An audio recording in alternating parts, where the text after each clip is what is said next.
Salam, Mayor Guntur seorang perwira di TNI, jujur dan berdisiplin tinggi, suatu hari, mendengar kabar yang membuat darahnya mendidih. Ketika satu-satunya adiknya, dibunuh para preman pelabuhan Merak. Sebelum kita lanjutkan, tolong subscribe, like dan komentarnya. Malam itu, hujan deras mengguyur kota, seakan ikut merasakan kesedihan yang menyelimuti hati Mayor Guntur. Suara petir menggelegar, namun itu tidak bisa mengusir kegelisahan yang merundungnya. Telepon genggamnya berdering, suara yang ia kenal dengan baik. Sebuah kabar buruk datang dari pelabuhan Merak. Adiknya, Badai, baru saja tewas dibegal oleh sekelompok preman yang beraksi di sana. Badai, yang sehari-hari bekerja keras sebagai sopir truk, tak pernah berpikir akan mengalami nasib yang begitu tragis. Guntur menekan ponselnya erat-erat, tak bisa mempercayai apa yang baru saja didengar. Adiknya, Badai, yang telah lama menjadi tulang punggung keluarga mereka, kini pergi dengan cara yang begitu kejam. Hatinya hancur, namun di balik kesedihan itu, muncul rasa amarah yang membara. Guntur tahu, kehidupan mereka yang sederhana dan penuh perjuangan kini terbalut dalam kesedihan yang mendalam. Badai tak hanya meninggalkan Guntur, tetapi juga istri dan anak-anak yang kini kehilangan sosok ayah yang selama ini mereka andalkan. Dalam hitungan menit, Guntur langsung menghubungi rekan-rekannya yang berada di Banten. Ia meminta mereka untuk mengumpulkan informasi tentang kejadian yang menimpa adiknya. Menurut kabar yang ia terima, Badai sedang mengantarkan barang ke pelabuhan Merak saat dihentikan oleh sekelompok preman. Setelah terjadi perkelahian, Badai dibegal dan dibunuh dengan kejam. Tak ada yang tahu pasti mengapa mereka memilih Badai sebagai korban, namun Guntur merasa bahwa ada sesuatu yang lebih besar di balik peristiwa ini. Guntur tahu betul siapa yang berkuasa di pelabuhan Merak. Kawanan preman yang menguasai kawasan tersebut sudah lama meresahkan masyarakat sekitar. Mereka mengatur segala macam kegiatan ilegal di pelabuhan, mulai dari pemerasan hingga peredaran barang terlarang. Guntur tak bisa tinggal diam, apalagi ketika menyadari bahwa adiknya tewas di tangan orang-orang yang tidak bertanggung jawab ini. Rasa kehilangan yang mendalam segera berubah menjadi tekad yang bulat, ia akan membawa mereka yang bertanggung jawab ke dalam pelukan keadilan. Malam itu, Guntur tak bisa tidur. Ia hanya duduk di ruang tamu, merenungi segala kenangan tentang Badai. Wajah adiknya yang selalu ceria, meski hidup mereka penuh dengan tantangan dan perjuangan, kini hanya bisa ia kenang. Mereka berdua tumbuh bersama dalam kemiskinan, namun selalu mendukung satu sama lain. Badai adalah satu-satunya keluarga yang Guntur miliki setelah orang tua mereka meninggal. Badai adalah sahabat, teman, dan adik yang selalu ada di sisi Guntur dalam setiap perjuangan hidup. Namun kini, Guntur harus menghadapi kenyataan pahit. Kehilangan Badai berarti ia harus memikul beban yang lebih berat, bukan hanya untuk dirinya, tetapi juga untuk keluarga yang ditinggalkan oleh adiknya. Istri Badai yang tengah hamil dan dua anak mereka yang masih kecil, kini tak lagi memiliki pelindung. Guntur tahu bahwa ia harus melangkah maju, meski langkah tersebut harus dilalui dengan darah dan air mata. Pagi harinya, Guntur sudah siap dengan rencananya. Ia mengumpulkan sejumlah teman lama yang ia percayai. Mereka adalah mantan tentara dan polisi yang pernah bekerja bersamanya di masa lalu. Guntur tidak ingin melibatkan aparat hukum biasa, karena ia tahu betul bahwa preman-preman ini sudah memiliki hubungan yang kuat dengan pihak berwenang. Dengan kemampuan dan pengalaman yang dimiliki oleh para temannya, Guntur yakin mereka bisa menghadapi para preman dengan cara yang lebih efektif dan cepat. Guntur menyusun rencana matang untuk mengungkap siapa yang berada di balik kematian adiknya. Ia tahu bahwa pelabuhan Merak bukan hanya tempat beroperasinya preman, tapi juga sarang kejahatan yang sulit dibongkar. Namun kali ini, Guntur tidak akan mundur. Ia tidak akan berhenti sampai para pembunuh adiknya mendapatkan pembalasan yang setimpal. Dalam hatinya, ia bertekad untuk menghancurkan kekuatan preman yang telah merusak hidupnya dan hidup banyak orang lainnya. Kenangan bersama Badai selalu terpatri di dalam ingatan Guntur. Sejak kecil, mereka berdua hidup dalam keterbatasan, namun itu tidak menghalangi mereka untuk saling mendukung. Badai selalu menjadi adik yang penuh semangat, berani, dan tidak pernah mengeluh meski hidup mereka penuh dengan tantangan. Mereka tumbuh di sebuah desa kecil yang terletak di pinggiran kota, jauh dari gemerlapnya kehidupan kota besar. Meskipun hidup serba kekurangan, mereka selalu saling berbagi dan menjaga satu sama lain. Badai adalah sosok yang sangat berharga bagi Guntur. Tidak hanya sebagai adik, tetapi juga sebagai teman sejati yang selalu berada di sampingnya dalam segala keadaan. Mereka bekerja keras untuk menghidupi keluarga mereka setelah orang tua mereka meninggal dunia saat masih muda. Badai, yang dikenal sebagai sosok yang tangguh, selalu memiliki cara untuk membuat segala sesuatu menjadi lebih mudah, bahkan dalam kesulitan sekalipun. Meskipun hidup penuh perjuangan, mereka selalu tersenyum, menghadapinya bersama dengan penuh harapan. Namun, semua itu berubah sejak Badai memutuskan untuk menjadi sopir truk. Keputusan tersebut membuat Guntur merasa bangga sekaligus khawatir. Badai bukan hanya bekerja keras untuk mencari nafkah, tetapi juga berusaha membantu orang lain yang membutuhkan. Ia sering membawa barang-barang ke tempat-tempat yang jauh dan berbahaya, tanpa pernah mengeluh. Guntur selalu merasa cemas setiap kali Badai pergi, namun ia tahu bahwa adiknya adalah seorang yang tangguh dan selalu dapat mengatasi segala rintangan yang ada di hadapannya. Pada malam yang menyedihkan itu, Guntur tak bisa membendung air matanya saat ia menerima kabar bahwa Badai telah tewas di tangan preman di Pelabuhan Merak. Rasa marah, kesedihan, dan kehilangan membanjiri hatinya. Bagaimana bisa seorang yang begitu baik, yang selalu berusaha menjaga keluarganya, berakhir dengan tragis seperti ini? Guntur merasa dunia ini begitu tidak adil. Ia merasa bahwa Badai adalah sosok yang layak mendapatkan kehidupan yang lebih baik, bukan kematian yang begitu kejam. Dalam kesunyian, Guntur mengenang kembali saat-saat indah yang mereka lewati bersama. Ia teringat ketika Badai baru saja mendapat pekerjaan pertama sebagai sopir truk. Badai bercerita dengan penuh semangat tentang pekerjaannya dan bagaimana ia berencana membeli truknya sendiri suatu hari nanti. Badai selalu bermimpi untuk memiliki hidup yang lebih baik, bukan hanya untuk dirinya, tetapi juga untuk keluarga mereka. Semua impian itu kini sirna, terhapus oleh tangan-tangan kejam yang tak mengenal belas kasihan. Guntur merasakan betapa besar pengorbanan Badai untuk keluarga mereka. Meski hidup mereka sederhana, Badai selalu berusaha memberikan yang terbaik untuk istri dan anak-anaknya. Ia tahu, bagi Badai, keluargalah yang menjadi segalanya. Setiap kali Badai pulang dari perjalanan jauh, ia selalu membawa cerita dan canda tawa yang menghangatkan suasana rumah. Kehilangan Badai berarti kehilangan bagian besar dari hidup Guntur. Tidak ada lagi tawa dan cerita yang mengisi kesunyian malam mereka. Malam itu, Guntur tak bisa tidur. Pikirannya dipenuhi oleh kenangan dan rasa marah yang membakar. Ia merasa bahwa kematian Badai tidak bisa dibiarkan begitu saja. Meskipun hukum mungkin tidak akan memberikan keadilan yang layak bagi adiknya, Guntur tahu bahwa ada cara lain untuk menuntut pembalasan. Dia bertekad untuk menghancurkan jaringan preman yang telah merusak hidupnya dan hidup banyak orang lainnya. Ketika pagi tiba, Guntur mulai mempersiapkan diri untuk perjalanan yang penuh tantangan. Ia harus mencari tahu siapa yang berada di balik pembunuhan Badai, dan mengapa adiknya menjadi korban. Ia mengumpulkan informasi dan berencana untuk bertindak dengan hati-hati. Guntur tahu bahwa preman yang menguasai Pelabuhan Merak tidak bisa dihentikan dengan mudah. Namun, ia sudah memutuskan untuk tidak mundur. Untuk adiknya, untuk keluarga mereka, dan untuk keadilan yang harus ditegakkan. Guntur mulai menyusun langkah-langkahnya dengan hati-hati. Informasi yang ia dapatkan tentang preman di Pelabuhan Merak masih sangat terbatas. Namun, ia tahu bahwa untuk bisa mengungkap siapa yang berada di balik kematian Badai, ia harus menggali lebih dalam. Pelabuhan Merak, yang dulu dianggap sebagai tempat sibuk bagi para pekerja, kini telah berubah menjadi sarang preman yang menguasai segala kegiatan ilegal. Guntur tahu bahwa para preman ini tidak akan berhenti sampai mereka mendapatkan apa yang mereka inginkan.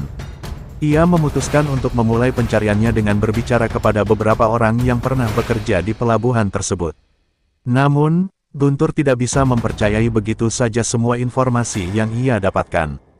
Para preman yang menguasai Pelabuhan Merak dikenal sangat berbahaya dan memiliki jaringan yang kuat. Bahkan beberapa orang yang pernah mencoba melawan mereka, sering kali berakhir dengan nasib yang tragis.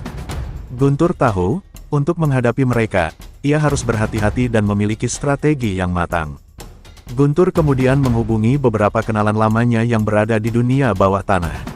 Teman-temannya yang dulu pernah bertugas di unit intelijen dan kepolisian ini memiliki informasi yang lebih banyak mengenai pergerakan kelompok preman tersebut. Salah satunya adalah Rudi, seorang mantan polisi yang kini bekerja sebagai pengusaha di Jakarta. Rudi mengetahui banyak tentang jaringan preman di Pelabuhan Merak dan bersedia memberikan informasi yang diperlukan, meskipun dengan beberapa syarat. Guntur tidak ragu untuk menerima bantuan Rudy, karena ia tahu bahwa ini adalah satu-satunya cara untuk mendapatkan informasi yang lebih jelas. Malam itu, Guntur dan beberapa temannya berkumpul di sebuah tempat yang sepi di luar kota. Rudy menjelaskan bahwa kelompok preman yang beroperasi di Pelabuhan Merak dipimpin oleh seseorang yang dikenal dengan nama Jaka Merah. Jaka Merah adalah seorang mantan napi yang kini memiliki pengaruh besar di wilayah tersebut. Semua kegiatan ilegal, mulai dari pemerasan hingga perdagangan narkoba, dikuasai oleh kelompok ini. Guntur merasa marah dan semakin yakin bahwa preman-preman inilah yang harus dihancurkan, karena mereka adalah sumber dari segala permasalahan yang menimpa adiknya. Setelah mendapatkan informasi tentang Jaka Merah dan kelompoknya, Guntur semakin fokus pada tujuan utamanya, mencari tahu siapa yang bertanggung jawab atas kematian Badai. Ia sadar bahwa Jaka Merah adalah orang yang sulit dijangkau, dan harus ada cara khusus untuk menghadapi pria berpengaruh ini. Guntur mulai merencanakan aksinya dengan cermat. Ia tahu bahwa pertempuran ini tidak akan mudah, dan mungkin ia akan berhadapan langsung dengan para preman yang sudah terbiasa dengan kekerasan. Pada pagi hari berikutnya, Guntur kembali ke Banten untuk melanjutkan penyelidikannya. Ia memutuskan untuk menyamar sebagai seorang pedagang yang mencari informasi dari dalam. Dengan cara ini, ia berharap dapat menemukan jejak-jejak yang mengarah kepada kelompok Jaka Merah. Namun, meski Guntur berusaha menyembunyikan identitasnya, ia tahu bahwa semakin ia mendekati kelompok preman ini, semakin besar pula risikonya.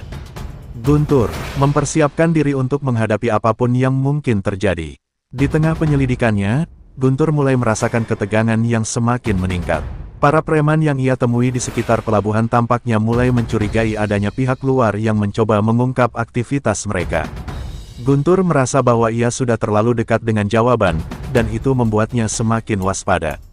Namun, ia tidak bisa mundur begitu saja. Kematian Badai dan ketidakadilan yang terjadi sudah cukup untuk mendorongnya melangkah lebih jauh, meskipun itu berarti menghadapi bahaya besar. Pada suatu malam, Guntur berhasil mendapatkan informasi penting dari seorang informan yang tidak diketahui identitasnya. Informan tersebut mengungkapkan bahwa Jaka Merah tengah merencanakan sebuah transaksi besar di Pelabuhan Merak. Ini adalah kesempatan bagi Guntur untuk melacak pergerakan Jaka Merah dan kelompoknya. Guntur tahu bahwa ini adalah momen yang tidak bisa disia-siakan. Ia dan timnya pun mulai mempersiapkan rencana untuk menindaklanjuti informasi tersebut, dengan harapan bisa menghentikan kegiatan ilegal yang selama ini menguasai Pelabuhan Merak. Malam itu, ketegangan di Pelabuhan Merak mencapai puncaknya. Guntur dan timnya telah menunggu selama berjam-jam di tempat yang tersembunyi, siap untuk mengambil tindakan. Mereka sudah sangat dekat dengan Jaka Merah dan anak buahnya. Keberanian Guntur tidak pernah sebesar ini, meskipun ia tahu risiko yang harus dihadapi. Setiap langkah yang mereka ambil semakin membawa mereka pada momen yang sangat menentukan, menghadapi seluruh jaringan preman yang telah menguasai pelabuhan itu. Guntur mengamati setiap sudut dengan cermat, memastikan bahwa tidak ada yang mengetahui kehadiran mereka. Ia tahu bahwa satu kesalahan kecil bisa berakibat fatal, baik untuk dirinya maupun untuk timnya.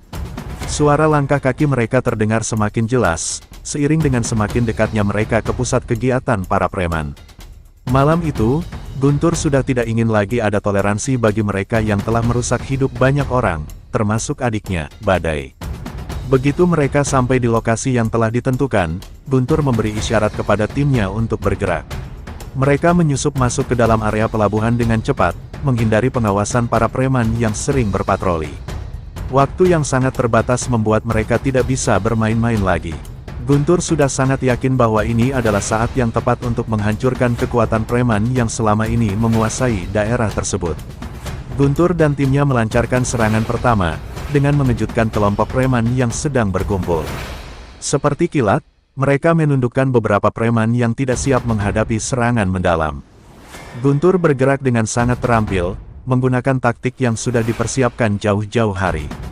Setiap gerakannya menghancurkan satu persatu pertahanan yang ada, tanpa memberikan kesempatan bagi para preman untuk melawan. Para preman yang tersisa segera panik. Mereka yang awalnya merasa aman dan berkuasa di pelabuhan kini mulai merasakan ketakutan yang belum pernah mereka alami sebelumnya.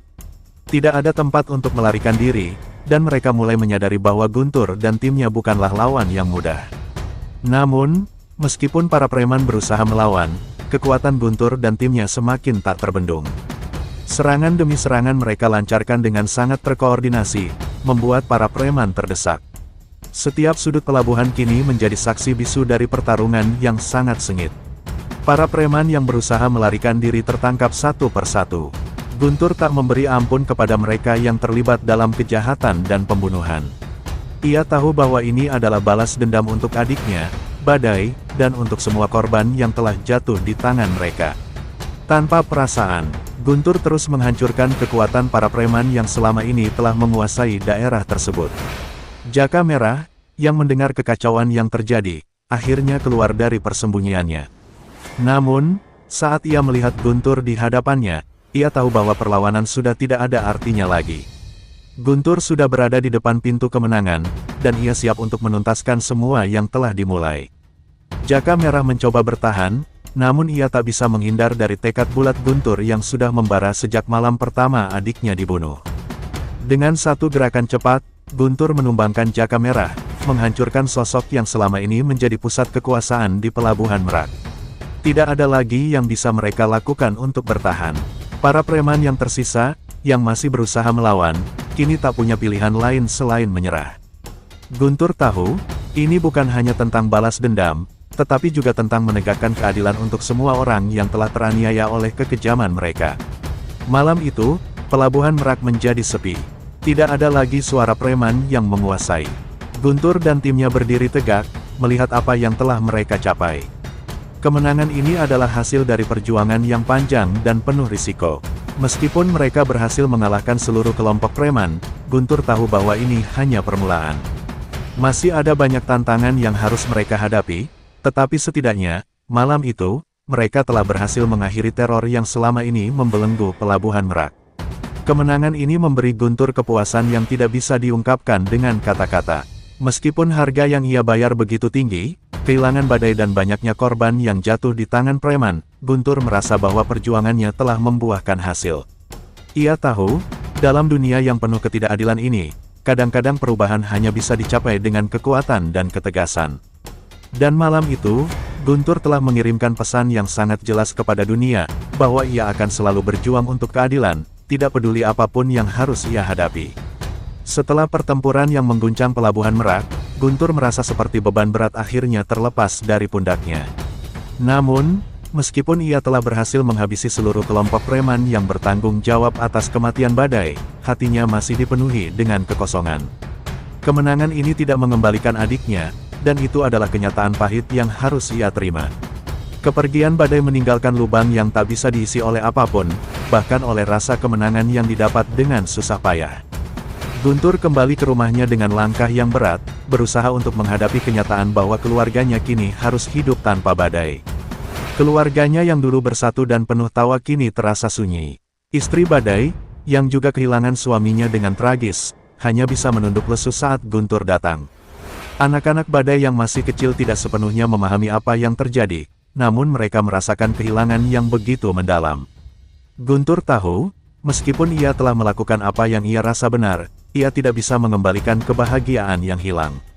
Pagi berikutnya, Guntur duduk termenung di ruang tamu, menatap foto Badai yang masih tergantung di dinding. Semua kenangan bersama adiknya kembali datang silih berganti. Ia ingat bagaimana Badai selalu mendukungnya dalam setiap keputusan besar yang ia buat. Badai tidak hanya sekadar adik, tetapi juga sahabat yang selalu ada di saat-saat sulit. Guntur merasa seakan ada bagian dari dirinya yang hilang. Kehidupan yang ia jalani sekarang terasa hampa tanpa kehadiran Badai di sampingnya. Guntur mulai berpikir tentang masa depan. Apa yang harus ia lakukan setelah ini? Pelabuhan Merak kini telah terbebas dari cengkeraman preman, namun banyak masalah lain yang harus dihadapi. Ia merasa bahwa meskipun ia telah mengalahkan para preman, masih ada banyak ketidakadilan yang menggerogoti kehidupan masyarakat sekitar. Guntur tidak bisa hanya berhenti di sini. Ia tahu bahwa perjuangannya untuk kebaikan belum berakhir. Keputusan besar datang ketika Guntur menerima tawaran dari beberapa pihak yang ingin menjadikannya pemimpin di daerah tersebut. Mereka melihat keberanian dan tekadnya dalam melawan para preman, dan menganggap bahwa Guntur adalah orang yang tepat untuk mengembalikan ketertiban. Meskipun awalnya ragu, Guntur akhirnya menyadari bahwa ini mungkin kesempatan terbaik untuk membuat perubahan yang lebih besar. Ia bisa menggunakan posisi ini untuk membantu masyarakat yang selama ini hidup dalam ketakutan. Namun, Guntur tidak ingin menjadi seperti yang lain yang hanya mengandalkan kekuasaan untuk keuntungan pribadi. Ia tahu bahwa dunia yang baru ia hadapi penuh dengan korupsi dan pengaruh buruk yang tersembunyi. Ia memutuskan untuk memulai dengan langkah kecil, mendengarkan keluhan warga, dan mencari tahu masalah-masalah mendalam yang mereka hadapi. Guntur ingin membangun kembali kepercayaan masyarakat dan menjadi pemimpin yang adil, yang tidak hanya mencari kepentingan pribadi. Tantangan terbesar Guntur datang saat ia bertemu dengan beberapa pihak yang tidak senang dengan kehadirannya. Ada kelompok-kelompok tertentu yang masih ingin mempertahankan kekuasaan mereka, dan mereka tidak akan mudah menerima seorang pemimpin baru yang mengancam kedudukan mereka. Guntur tahu bahwa perjuangannya belum berakhir, dan kali ini, musuh yang harus dihadapi bukan lagi preman di jalanan, tetapi mereka yang berada di balik meja kekuasaan. Namun, dengan tekad yang kuat, Guntur memutuskan untuk tidak menyerah. Ia tahu bahwa perubahan besar membutuhkan waktu, tetapi ia juga yakin bahwa dengan langkah-langkah kecil yang konsisten, ia bisa membuktikan bahwa kebaikan masih bisa menang. Kehidupan barunya sebagai pemimpin bukanlah sebuah pelarian dari kenyataan yang pahit, melainkan sebuah cara untuk menghormati ingatan badai dan mengubah hidup banyak orang menjadi lebih baik. Guntur mulai menjalani peran barunya dengan penuh tanggung jawab. Meskipun ia merasakan beban berat sebagai pemimpin, ia tahu bahwa ini adalah jalan yang harus ia tempuh. Setiap hari, ia bertemu dengan warga, mendengarkan keluhan mereka, dan berusaha mencari solusi untuk masalah yang mereka hadapi. Kehidupan yang penuh tantangan ini membuatnya lebih matang, namun juga semakin sadar bahwa dunia ini penuh dengan ketidakadilan yang harus dilawan. Pada suatu hari, Guntur menerima kabar buruk dari seorang informan. Beberapa pihak yang pernah mendukung kelompok preman di Pelabuhan Merak kini berusaha kembali untuk menguasai wilayah tersebut. Mereka diam-diam merencanakan kegiatan ilegal di balik layar, mencoba menyusup ke dalam sistem yang baru dibangun. Guntur tahu bahwa meskipun ia telah mengalahkan preman-preman sebelumnya, perjuangan untuk menjaga ketertiban ini baru saja dimulai. Guntur segera mengumpulkan timnya untuk merencanakan tindakan yang lebih tegas. Ia tidak akan membiarkan mereka menghancurkan apa yang telah dibangun dengan susah payah. Kali ini, ia harus lebih cermat dan waspada. Tidak hanya mengandalkan kekuatan fisik, tetapi juga harus berpikir strategis untuk menggagalkan rencana-rencana busuk mereka. Guntur tahu bahwa perang yang sesungguhnya belum berakhir, dan ini adalah ujian terbesar bagi kepemimpinannya. Saat ia mulai mendalami informasi lebih lanjut, Guntur menemukan bahwa salah satu tokoh yang berperan dalam upaya penguasaan kembali pelabuhan adalah seorang pengusaha besar bernama Rahmat. Rahmat memiliki koneksi kuat dengan beberapa pejabat tinggi dan jenderal pensiunan. Ia menggunakan pengaruhnya untuk menutupi kegiatan ilegal yang terus berlangsung di pelabuhan. Guntur merasa terkejut, karena Rahmat adalah salah satu orang yang tampaknya berperan dalam pembangunan daerah tersebut, namun kini ia malah bersekutu dengan para penjahat. Setelah mengetahui siapa yang ada di balik rencana jahat ini, Guntur semakin tekad untuk menghentikan semuanya. Ia menyusun sebuah strategi untuk mengungkap kegiatan ilegal yang dilakukan Rahmat dan kelompoknya. Namun, ia tahu bahwa untuk menghadapi seseorang dengan kekuatan sebesar itu, ia harus sangat berhati-hati. Guntur mulai mencari bukti-bukti yang bisa menjatuhkan Rahmat tanpa langsung terlibat dalam konfrontasi yang bisa merugikan banyak pihak. Pada saat yang sama, Guntur juga harus mengelola ketidakpuasan yang mulai tumbuh di kalangan warga. Beberapa orang merasa bahwa perubahan yang diharapkan tidak cukup cepat. Masyarakat mulai meragukan kemampuannya untuk membawa perubahan besar.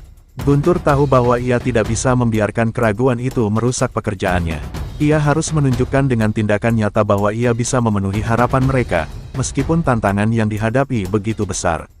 Setelah beberapa minggu menyelidiki dan mengumpulkan bukti, Guntur berhasil menemukan titik terang. Ia menemukan bahwa Rahmat tengah merencanakan sebuah proyek besar yang melibatkan penggelapan dana dan pemerasan terhadap beberapa perusahaan pelayaran yang beroperasi di pelabuhan. Guntur merasa ini adalah saat yang tepat untuk bertindak. Ia merancang operasi yang melibatkan pihak berwajib untuk mengungkapkan kebenaran dan menghentikan rencana jahat tersebut. Pada malam yang telah ditentukan, Guntur dan timnya bergerak cepat. Mereka berhasil menggagalkan sebagian besar operasi ilegal Rahmat dengan bantuan aparat kepolisian yang setia pada prinsip keadilan. Rahmat dan beberapa tokoh yang terlibat dalam skema tersebut akhirnya tertangkap. Meskipun kemenangan ini memberi Guntur rasa lega, ia tahu bahwa perjalanannya masih panjang. Setiap kemenangan yang ia raih hanyalah langkah kecil menuju perubahan yang lebih besar. Setelah keberhasilan besar dalam menggagalkan rencana jahat Rahmat, Guntur merasa ada angin segar dalam perjuangannya. Namun, ia tahu bahwa setiap kemenangan membawa tantangan baru. Meskipun Rahmat dan beberapa tokoh penting lainnya telah ditangkap, Guntur tidak bisa merasakan kedamaian penuh. Ia menyadari bahwa akar masalah di Pelabuhan Merak jauh lebih dalam daripada yang ia bayangkan. Sistem yang telah terbentuk selama bertahun-tahun tidak mudah dihancurkan begitu saja. Masyarakat mulai merasakan perubahan, namun sebagian dari mereka masih meragukan apakah Guntur bisa bertahan dalam menghadapi kekuatan besar yang beroperasi di balik layar. Banyak yang merasa bahwa meskipun kehadirannya memberikan harapan, perubahan sejati masih jauh. Guntur tahu bahwa ia harus terus membuktikan dirinya dengan tindakan nyata, tidak hanya dengan kata-kata. Ia harus memastikan bahwa setiap langkah yang diambil membawa kebaikan yang lebih besar bagi masyarakat, tanpa terjerat dalam permainan kekuasaan yang licik. Dalam perjalanannya, Guntur bertemu dengan seorang wanita bernama Clara, yang dikenal sebagai aktivis sosial. Clara sangat peduli dengan nasib para pekerja pelabuhan yang selama ini terpinggirkan. Ia mengungkapkan kepada Guntur betapa sulitnya hidup bagi banyak orang yang bergantung pada pelabuhan untuk mencari nafkah, namun seringkali diperas oleh pihak-pihak yang berkuasa. Clara menawarkan untuk bekerja sama dengan Guntur, membantu menyuarakan aspirasi rakyat yang selama ini terabaikan. Guntur merasa tertarik dengan ide Clara. Ia tahu bahwa untuk membawa perubahan yang lebih luas, ia tidak bisa melakukannya sendiri. Ia membutuhkan orang-orang seperti Clara, yang memiliki semangat dan keberanian untuk melawan ketidakadilan. Bersama-sama, mereka mulai merencanakan berbagai program untuk membantu pekerja pelabuhan dan masyarakat sekitar, termasuk pelatihan keterampilan, jaminan sosial, dan peningkatan kualitas hidup. Namun, tidak semua pihak mendukung usaha Guntur. Beberapa pengusaha besar yang sebelumnya terlibat dalam kegiatan ilegal merasa terancam dengan perubahan yang dibawa oleh Guntur dan Clara. Mereka mulai berusaha menghalangi setiap upaya yang bisa merugikan kepentingan mereka. Guntur mulai menerima ancaman dari berbagai pihak yang merasa kekuasaan mereka terancam. Meskipun demikian, ia tidak gentar. Ia tahu bahwa perubahan membutuhkan pengorbanan, dan ia siap untuk menghadapinya. Malam-malam yang penuh dengan perencanaan dan strategi semakin memakan waktu. Guntur dan Clara terus bekerja keras untuk memastikan bahwa mereka bisa menciptakan ruang bagi masyarakat yang lebih adil dan sejahtera. Guntur tidak hanya berfokus pada masalah yang terlihat, tetapi juga berusaha mengungkapkan praktik-praktik tersembunyi yang merugikan rakyat kecil. Ia tahu bahwa sistem yang telah mapan ini memerlukan waktu untuk diruntuhkan, namun ia yakin bahwa jika mereka bersatu, perubahan itu bisa tercapai. Pada suatu malam, setelah mendapatkan informasi penting dari jaringan yang telah ia bangun, Guntur mengetahui bahwa ada sebuah perusahaan besar yang akan mengambil alih sebagian besar lahan pelabuhan untuk kepentingan pribadi mereka. Hal ini akan mengancam mata pencaharian ribuan orang yang menggantungkan hidupnya pada pelabuhan. Guntur segera merumuskan strategi untuk menggagalkan rencana tersebut, melibatkan Clara dan beberapa pihak yang dapat membantunya dalam menggalang dukungan publik. Perjuangan Guntur dan Clara semakin sulit, namun mereka tidak pernah menyerah. Mereka melancarkan kampanye besar untuk melawan pengambil alihan lahan tersebut, mengajak masyarakat untuk bersatu dan berjuang untuk hak mereka. Meskipun ancaman terus datang, Guntur merasa semakin kuat. Ia tahu bahwa perjuangan ini bukan hanya untuk dirinya, tetapi untuk semua orang yang percaya bahwa keadilan bisa terwujud. Dengan keberanian yang terus membara, Guntur bertekad untuk terus melawan